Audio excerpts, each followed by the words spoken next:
tentang rukun atau salah satu daripada rukun iman, yaitu beriman kepada takdir Allah Subhanahu wa Ta'ala. Dan sebagai acuan kita akan bacakan satu hadis Nabi Shallallahu Alaihi Wasallam yang itu merupakan hadis keempat daripada Al-Arba'in An-Nawawiyah, hadis keempat dari kitab Al-Arba'in. Dan insya Allah Bapak Ibu juga sudah sering membaca ini atau mendengarkan hadis ini, namun tiada salahnya kita ulangi kembali sebagai pengingat akan hal-hal yang barangkali lupa. Kan di antara faedah ngaji, di antara faedah bermajelis ilmu ngaji itu, kalau kita belum tahu jadi tahu, kalau sudah tahu biasanya lupa, jadi ingat kembali. Baik, hadis ini adalah hadis yang sahih yang diriwayatkan oleh Al-Imam Bukhari dan Muslim dari seorang sahabat yang mulia, yaitu Abdullah bin Mas'ud radhiyallahu taala anhu. Kita baca dulu bahwasanya haddatsana, atau beliau berkata, haddatsana Rasulullah sallallahu alaihi wasallam wa huwa shadiqul masduq, telah menyampaikan, menceritakan kepada kami Rasulullah sallallahu alaihi wasallam, yang mana Rasulullah ini adalah beliau gelari dengan as-shadiqul masduq, orang yang jujur dan dibenarkan dan terpercaya, orang yang jujur dan terpercaya. Inna ahadakum yujma'u khalquhu fi batni ummihi arba'ina yawman nutfatan. Sungguhnya salah seorang di antara kita itu dikumpulkan penciptaannya dikumpulkan penciptaannya di perut ibunya selama 40 hari berupa air mani. Kemudian tsumma yakunu 'alaqatan mithla dzalik. Kemudian setelah 40 hari, air mani yang bercampur ini dia berubah menjadi alaqah. Alaqah yaitu segumpal darah. Segumpal darah yang mulai berkembang. Kemudian tsumma yakunu mudghatan mithla dzalik. Jadi kalau tadi 40, ini selama 80 hari berubah menjadi dalam 40 hari yang kedua berubah menjadi segumpal darah. Kemudian pada 40 hari yang ketiga menjadi sekerat daging. Mudghah berubah menjadi sekerat daging. Tsumma yursalu ilaihil ma. Setelah 120 hari Allah mengutus kepadanya malaikat. Apa yang ditugaskan kepada malaikat tadi? Fayanfukhu fihi ruh. Malaikat ini meniupkan ruh ke dalam janin tadi, kepada janin tadi. Wa yu'maru bi arba'i kalimatin.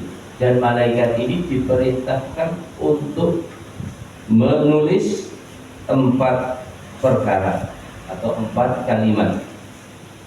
Bikat birizki wa amalihi wa ajalihi, untuk menulis rezekinya, kemudian menulis amalannya, dan menulis ketetapan ajal janin tadi. Wa syaqiyun aw sa'idun, dan dia sebagai orang yang celaka atau orang yang bahagia.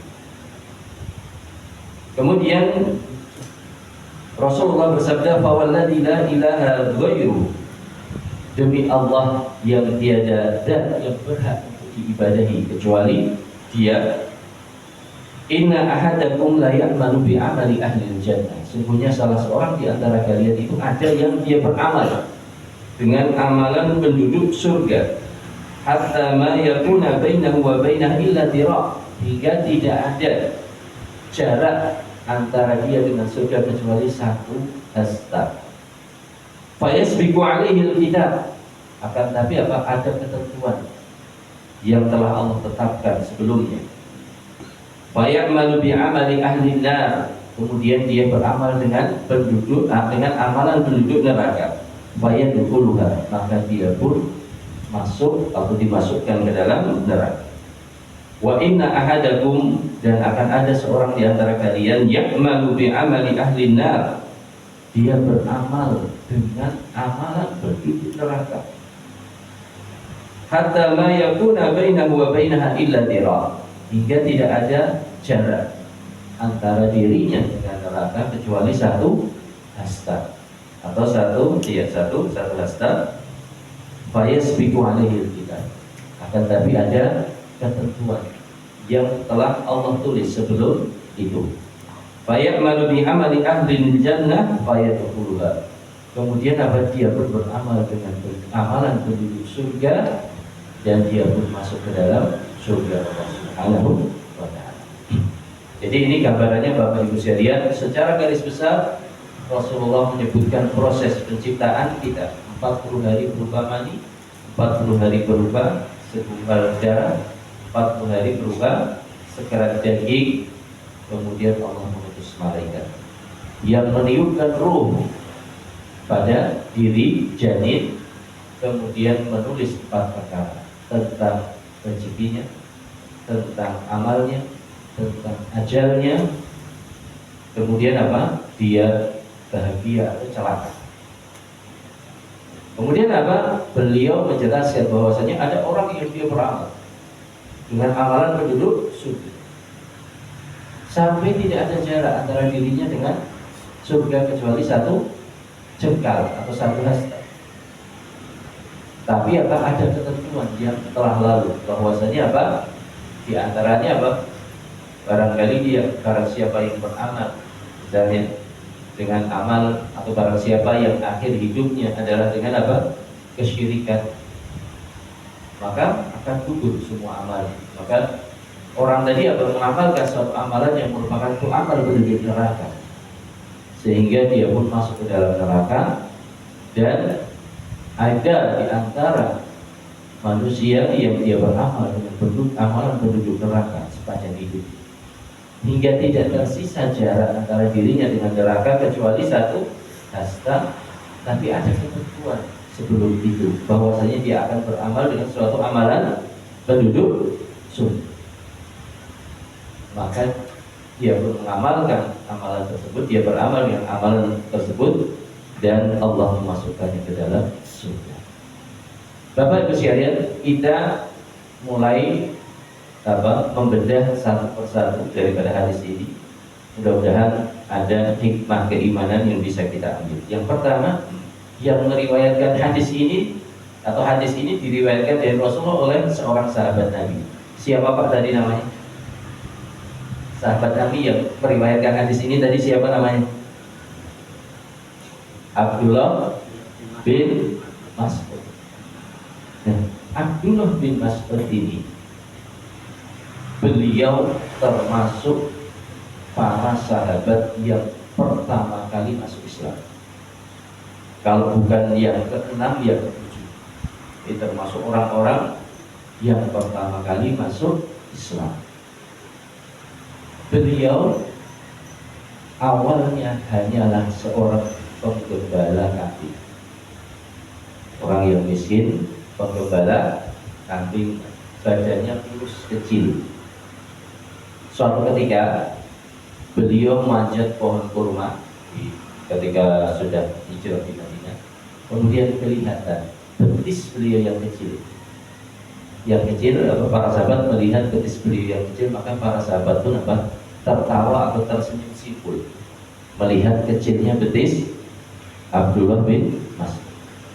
Maka Rasulullah berkata, "Lima tadhaku, kenapa kalian tertawa? Dari jelu Abdullah asqafu bil mizan."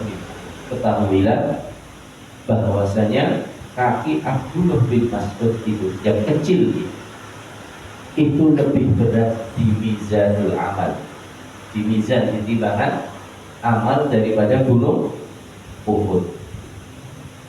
Jadi di sini ada satu faedah Bapak Ibu sekalian, bahwasanya di antara yang akan Allah timbang dari diri kita itu bukan hanya ganjarannya, bukan ganjaran ditimbang, buku catatan amal juga nanti ditimbang di mizan. Badan orang yang mengamalkan itu juga yang termasuk Allah timbang. Dan kemuliaan di sisi Allah bukan dilihat dari bentuk fisik, tapi keimanan yang tertanam di dalam hati dan amal soleh. Nah, Abdullah bin Mas'ud ini Bapak Ibu sekalian, kata beliau, laqad talaqaitu sab'ina suratan minal Qur'an min fi Rasulillah. Sungguh saya sudah saya mempelajari tidak kurang dari 70 surat daripada Al-Qur'an langsung dari lisan Rasulullah sallallahu alaihi wasallam. Jadi Abdullah bin Mas'ud ini meskipun dahulu itu hanya penggembala kambing, tapi karena beliau tekun belajar kepada Rasulullah, pada akhirnya dia menjadi salah satu ulama rujukan di kalangan para sahabat Nabi dan orang-orang sesudah generasi sahabat.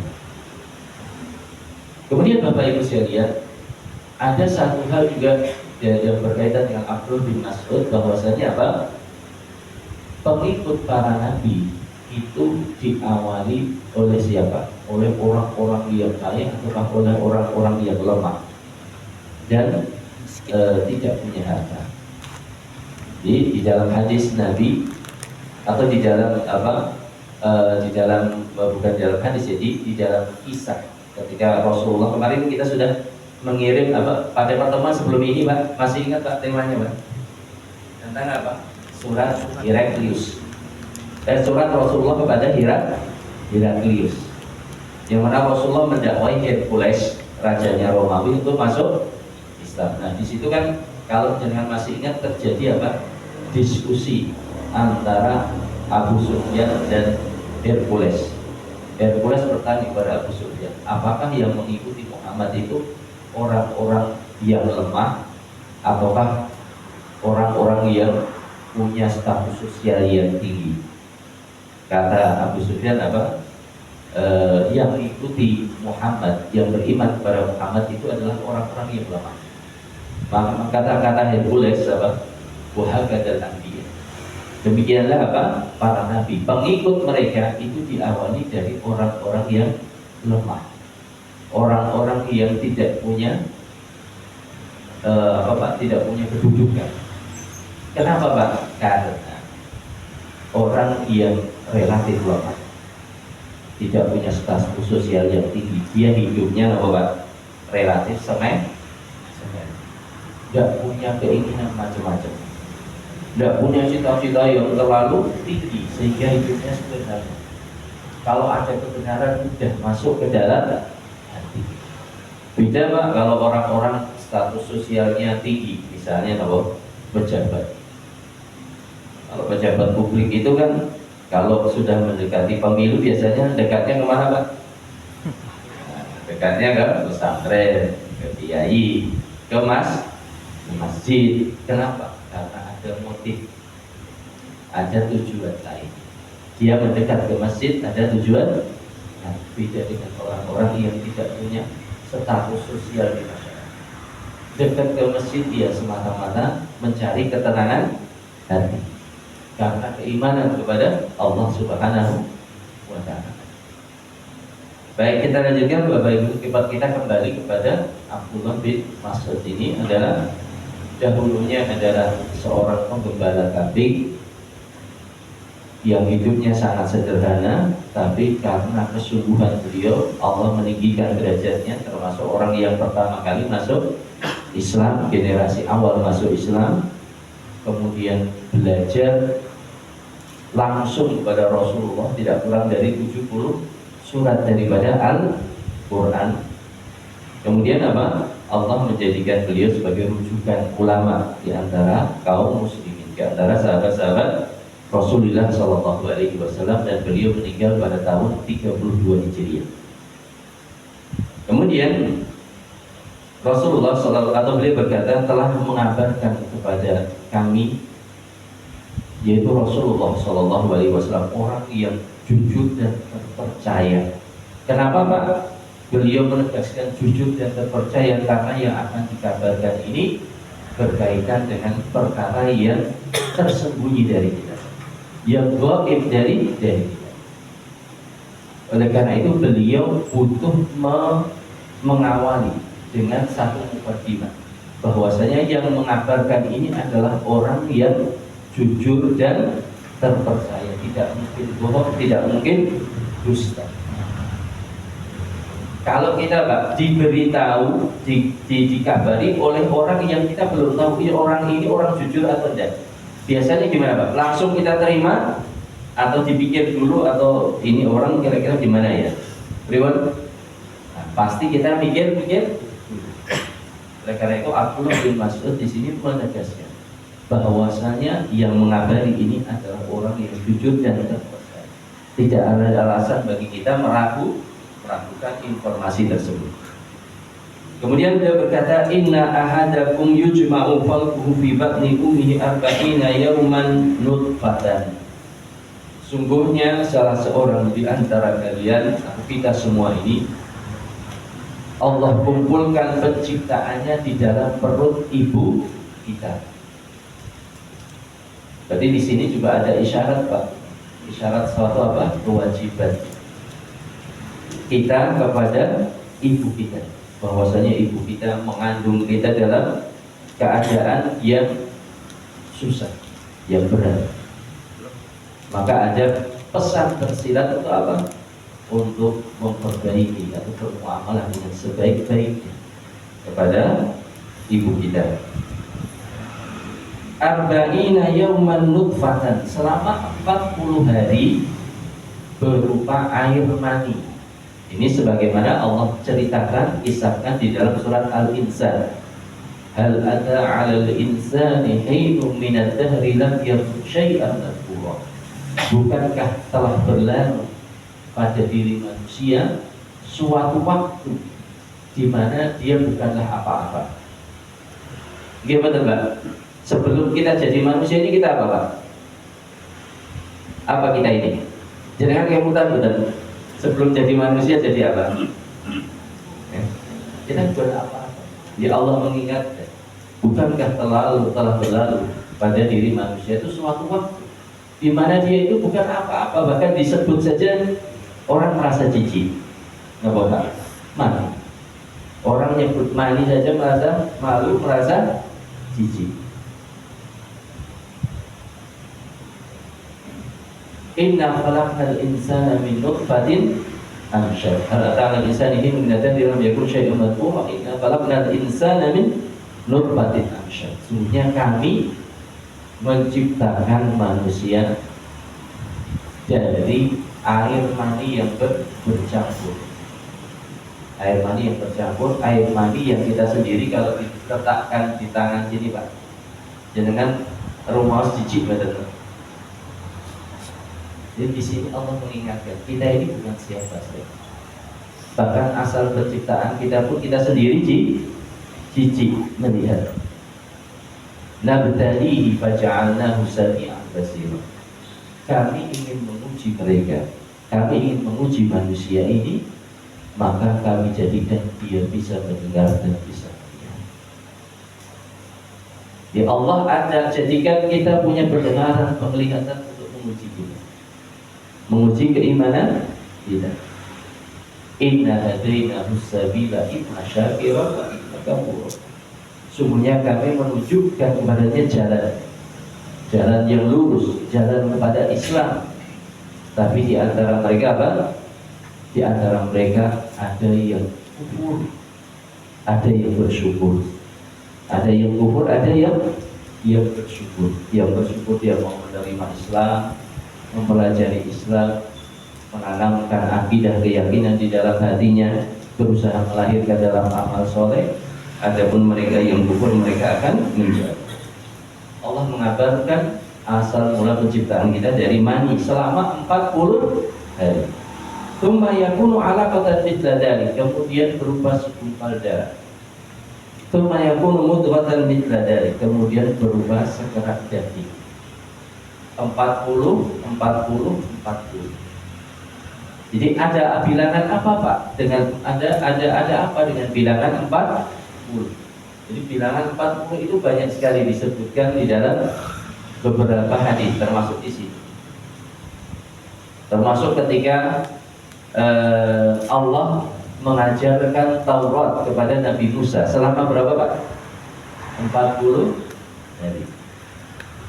Termasuk orang yang dia tidak pernah ketinggalan sholat 40 kali atau 40 hari, maka apa? Dia ditulis telah terbebas dari kemunafikan. Meninggalkan apa? Tidak tertinggal takbiratul ihram selama 40 sholat atau 40 hari, dia terbebas dari sifat nifaq. Pernah Pak ngitung Pak? 40 hari sholat dulu, jangan 40 hari, 40 sholat dulu, tidak pernah ketinggalan takbiratul ihram. Kalau imam insya Allah, tapi mungkin juga ada kalanya imam juga pernah berhalangan atau ada hajat. Jadi bilangan 40 ini ada apa? Ya tidak ada apa-apa, cuma banyak disebutkan di dalam apa? Hadis. Banyak disebutkan dalam hadis. Oleh karena itu sebagian ulama sering mengambil atau menggunakan bilangan 40 itu sebagai acuan di dalam amal, meskipun tidak ada perintah secara khusus. Boleh tidak seperti itu Pak? Boleh, selama itu pilihan pribadi kita. Misalnya jangan ingin dikir, pokoknya punya target setiap hari 40 kali misalnya baca bacaan apa, boleh tidak? Boleh, silakan. Sekedar target biasa tidak mengapa. Tapi jangan sampai kita membuat ajaran yang tidak ada landasannya.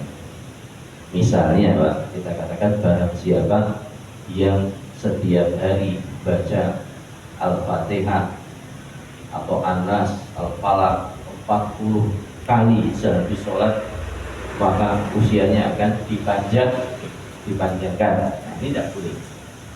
Kenapa? Karena yang seperti itu butuh dalil dari wahyu. Kalau sekedar jenengan ngambil target 40 sebagai target amal, target zikir atau apalah, tidak masalah. Karena memang bilangan 40 itu banyak disebutkan di dalam hadis. Kemudian Bapak Ibu sekalian, kita lanjutkan, tsumma yursalu ilaihil malak. Kemudian dikirim atau Allah mengirim kepada janin tadi malaikat. Nah, ini menunjukkan juga apa? Salah satu rukun iman, mengimani malaikat, adanya malaikat yang Allah perintahkan atau Allah beri tugas untuk meniup ruh kepada janin. Fayanfukhu fihi ruh, maka malaikat itu pun meniupkan ruh pada janin tadi. Bapak Ibu sekalian, di dalam Al-Quran Allah Subhanahu wa Ta'ala berfirman, "Huwallazi yusawwirukum fil arham kaifa yasha." Dialah Allah yang membentuk rupa kalian di rahim ibu-ibu kalian sebagaimana yang Allah kehendaki. Jadi penciptaan kita, rupa kita ini, kalau kita perhatikan wajah kita ini, kita yang di masjid ini ada yang sama betul tak? Wajahnya ada yang sama? Tidak ada yang sama. Bahkan se-Jogja, se-Indonesia ada yang sama betul tak? Tidak ada yang sama. Seluruh dunia sekian 10 miliar manusia, wajahnya segini nih Pak, beda semua. Ini menunjukkan apa? Menunjukkan kesempurnaan ilmu Allah Subhanahu wa Ta'ala. Dari 10 miliar manusia yang saat ini, bahkan mungkin yang sampai dari mulai Nabi Adam yang tidak tahu berapa miliar jumlahnya, wajahnya apa? Berbeda-beda. Padahal komponennya kan cuma apa Pak? Nih Pak, Niki batuk, kening, hidung, alis, dua mata, pipi sama dua bibir. Tapi dari sekian miliar manusia tidak ada yang sama. Dan ini semua Allah mengetahui. Di situ itu ada apa? Kesempurnaan ilmu Allah Subhanahu wa Ta'ala. Maka pada diri kita itu ada tanda-tanda kebesaran Allah bagi apabila kita ingin memperhatikan. Wa fi anfusikum sanurihim ayatina fil afaq, kata Allah, akan kami tunjukkan tanda-tanda kebesaran kami seluruh alam. Wa fi anfusikum, dan juga pada diri kalian. Apalah tubsirun, tidakkah kalian memperhatikan? Jadi ini pada penciptaan kita ini ada tanda-tanda kebesaran Allah yang luar biasa. Dan sesungguhnya apa? Allah tidak menilai kita berdasar apa kita, Pak. Karena apa? Jangan punya pilihan. Dulu ditawari Pak sama Allah misalnya, ditawari atau tidak? Kita ya diciptakan Allah seperti ini. Oleh karena itu kedudukan di sisi Allah tidak dilihat dari ganteng atau cantiknya. Rasulullah SAW bersabda, Inna Allah la yanzuru ila suwarikum wa la ila amwalikum. Sungguhnya Allah itu tidak melihat rupa kalian dan tidak melihat harta kalian, termasuk harta. Itu tidak mempengaruhi kedudukan kita di sisi Allah kalau tidak kita gunakan di dalam ketaatan kepada Allah. Kenapa? Karena Allah sudah menciptakan kita seperti ini. Dan itu juga merupakan ujian, Pak Nuwun Sewu. Yang wajahnya ganteng, yang wajahnya cantik, ini ujian apa betul? Ujian. Itu pun Nuwun Sewu, artis-artis itu masih banyak yang melakukan apa? Operasi plastik. Tidak puas dengan apa yang Allah. Setelah operasi plastik yang satu dagu katanya 200 juta, mata atau hidung 300 juta, tapi malah di Indonesia ya ciptaan Allah itu jauh lebih sempurna. Itu digunakan untuk apa, Pak? Untuk menjajakan kemaksiatan.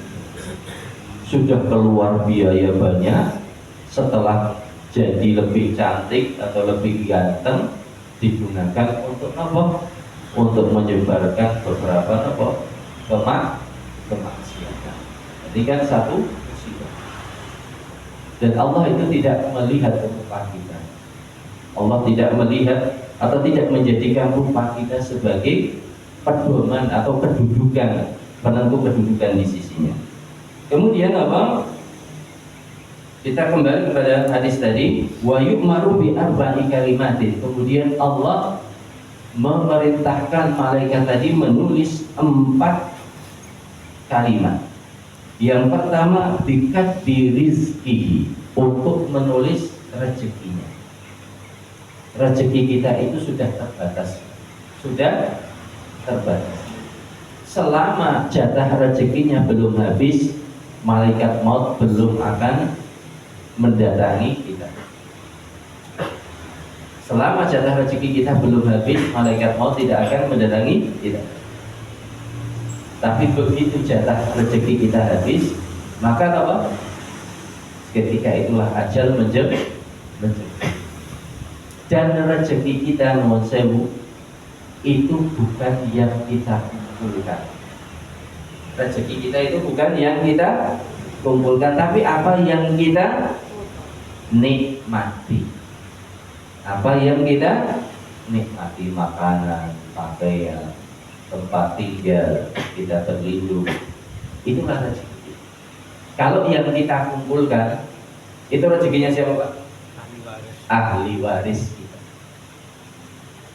Pramila nek jenengan semangat mengumpulkan harta, yo, misalnya, iya kalau anak-anak kita anak-anak yang soleh, yang ketika orang tuanya meninggal warisannya digunakan untuk kebaikan orang tuanya.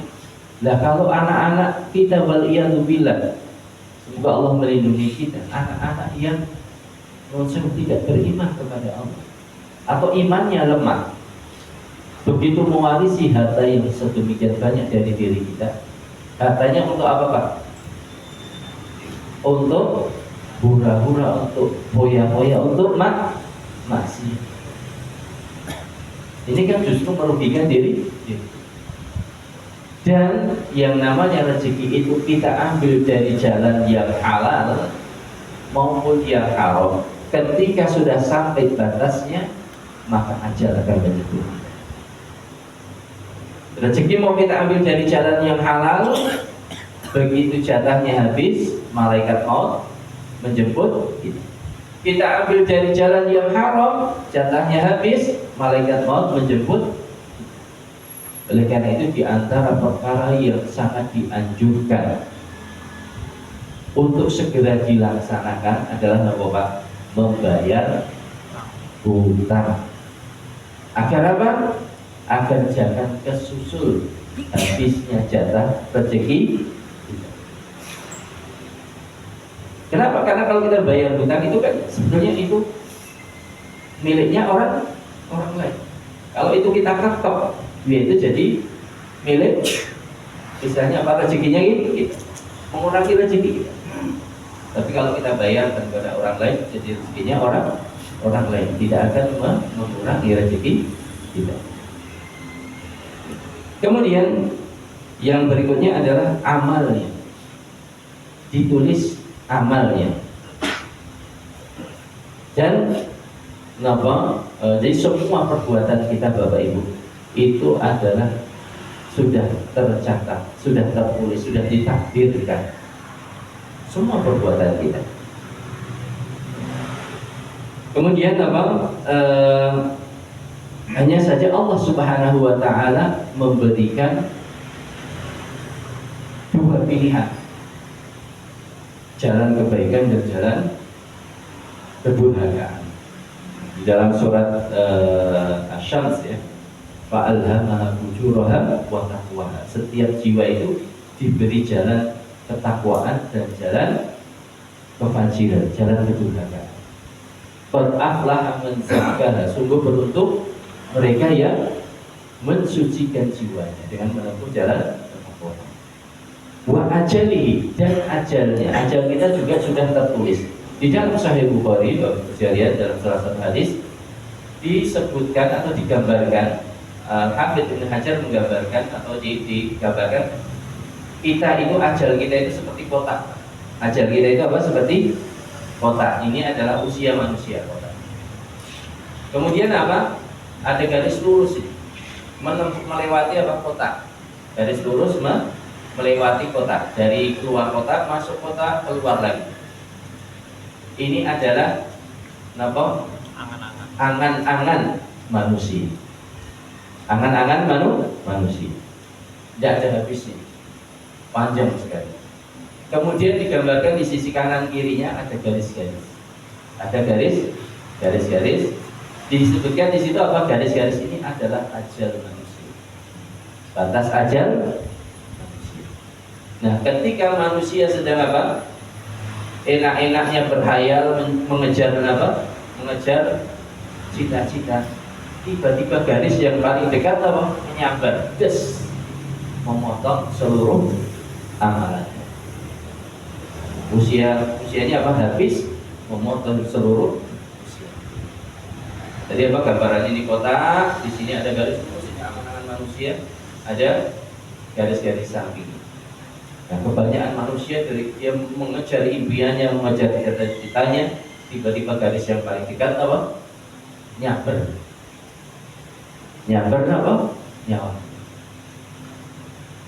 Ini gambaran tentang ajal. Kemudian wasyaqiyun aw sa'idun.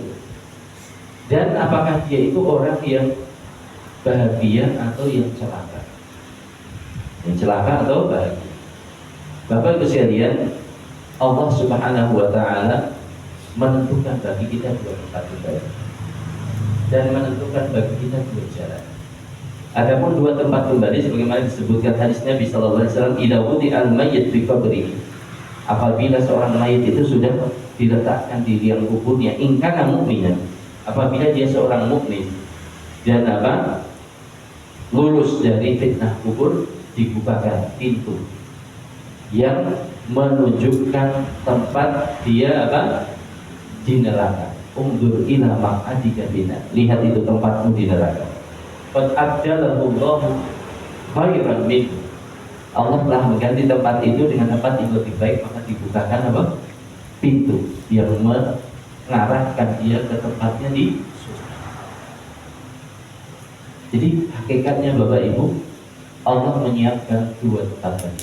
Ada tempat di surga, ada tempat di neraka. Dan menyiapkan bagi kita dua jalan. Fa'alhamaha fujuraha wa taqwa. Kami berikan kepada masing-masing jiwa itu dua jalan. Jalan ketaatan dan jalan kedurhakaan.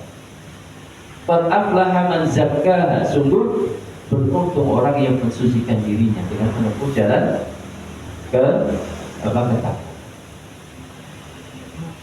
Oleh karena itu Allah menyiapkan dua jalan dan memberi kemampuan, kesempatan kepada kita untuk memilih. Faman syaa'a falyu'min wa man syaa'a falyakfur. Barang siapa yang ingin silakan beriman, barang siapa yang menginginkan silakan kufur. Hanya saja keinginan hamba itu senantiasa berada di bawah kehendak Allah Subhanahu wa ta'ala. Oleh karena itu satu hal yang paling ditakutkan oleh para sahabat adalah akhir yang takut kalau nanti dia akhir daripada kehidupannya adalah su'ul khotimah. Oleh karena itu di sini Rasulullah mengatakan fawalladzi la ilaha ghairuhu, demi Allah yang tiada zat yang berhak diibadahi kecuali dirinya, ada salah seorang di antara kalian yang beramal dengan amalan penduduk surga sampai tidak tersisa kecuali satu jengkal. Tapi ada ketentuan yang mendahuluinya. Apa ketentuan itu? Ketentuan itu bisa jadi adalah seperti misalnya barang siapa yang beramal dengan barang siapa yang kafir maka gugurlah amalannya. Kemudian orang tadi memilih jalan kekafiran, maka gugurlah seluruh. Atau contohnya dengan 3 orang yang pertama kali dinyalakan api neraka, dijadikan bahan bakar api neraka. Siapa Pak? Orang-orang yang punya amal yang hebat. Satu, seorang ahli Quran. Yang ahli Quran hebat bacaannya, tapi ada ketentuan Allah. Barang siapa yang melakukan itu ikhlas karena Allah, maka tempatnya mana? Neraka. Sehingga ahli Quran ini ketika ditanya oleh Allah apa yang sudah kamu amalkan atau apa yang apa amal, dia mengatakan qara'tu fikumul Quran, saya sudah baca Al-Quran karena Anda ya Allah. Tapi Allah akhirnya mendustakan, kadzabta innama taf'alu dzalika liyuqal qari, sungguhnya engkau melakukan hal itu agar dipuji sebagai ahli qiraat. Dan ini kan amal yang besar Pak. Tapi karena ada yang merusak keikhlasan dia dan menjadi ketentuan Allah, orang yang tidak ikhlas tempatnya kemana Pak? Ke neraka. Maka dia dimasukkan ke dalam. Orang yang kedua yang merupakan bahan bakar api neraka siapa? Seorang dermawan yang infaknya di mana-mana, tapi salah niat agar bisa dikatakan dia orang yang dermawan. Yang ketiga adalah seorang mujahid atau orang yang berjuang berperang di jalan Allah, tapi juga salah nih. Maka ini tadi ada di antara umatku atau ada di antara kita yang dia itu beramal dengan amalan penduduk surga. Semua hidupnya diisi dengan tilawah Al-Quran. Semua hartanya diinfakkan di jalan Allah sepanjang hidup. kemudian apa, nyawanya direlakan atau digunakan badannya untuk berjuang di peperangan atau di jalan Allah, di perang-perang membela agama Allah. Tapi karena dia salah niat, akhirnya apa Pak? Allah menjebloskan dia ke dalam neraka. Tapi Pak, apakah itu selamanya? Nah, bisa jadi tidak selamanya apabila bukan kufuran. Ya. Tapi kalau amal itu adalah amal kekufuran yang mengeluarkan dari Islam, maka dia akan selamat. Atau bisa juga yang dimakan itu hanya sebagian. Beramal dengan amal soleh karena rajin sholat, rajin zakat, atau menjaga wudhu, tapi kemudian punya amal su'ul khotimah, akhirnya yang jelek, akhirnya harus masuk neraka dulu. Tapi sifat orang-orang yang beriman ketika mereka dimasukkan ke dalam neraka, tempat atau anggota sujud kita, anggota wudhu kita itu tidak dimakan api.